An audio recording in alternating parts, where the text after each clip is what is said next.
और अब रुक करते हैं दूसरी खबरों का।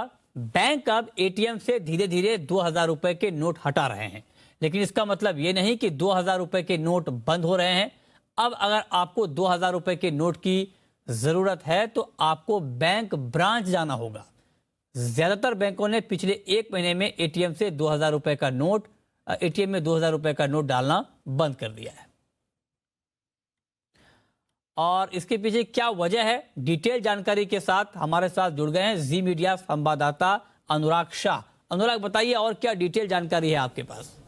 देखिए, पिछले कुछ दिनों से जो 2000 रुपए का नोट है उससे जुड़ी चर्चाएं और अफवाहें काफी ज्यादा है। तो इसी पर सबसे पहले हम अपने दर्शकों को बताना चाहते हैं कि 2000 रुपए का जो नोट है वो बंद नहीं हो रहा है और धीरे धीरे चलन से बाहर भी नहीं हो रहा है। सिर्फ हुआ ये है कि पिछले एक महीने के अंदर बैंकों के द्वारा जो एटीएम के अंदर करेंसी डाली जाती है, जो एटीएम की ट्रे के अंदर जो 2000 रुपए का नोट डाला जाता है, उसे बंद कर दिया है। क्योंकि कई सारी बैंकों को यह दिक्कत आ रही थी कि जो लोग एटीएम से पैसे विड्रॉ करते थे, 2000 रुपए का नोट उनको मिलता था, तो वो उसी समय जो बैंक की ब्रांच में जाकर उस नोट का एक्सचेंज या फिर उस नोट का चेंज मांगते थे। तो ये काफी ज्यादा जो है ज्यादातर बैंकें फेस कर रही थी। तो इसी को देखते हुए बैंकों की तरफ से जो 2000 रुपए का नोट है जो एटीएम के अंदर कैलिब्रेट किया जाता है उसे बंद कर दिया है। और आगे चलकर अब जो बैंक जो 2000 रुपए की ट्रे थी वहां पर 500 रुपए, 200 रुपए या 100 रुपए के नोट डालेंगे।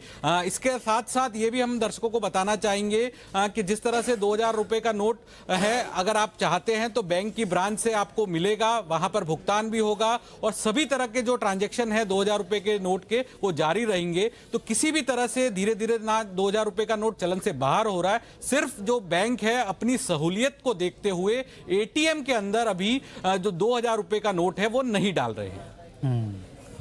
चलिए, बहुत शुक्रिया अनुराग आपका इस पूरी खबर के लिए।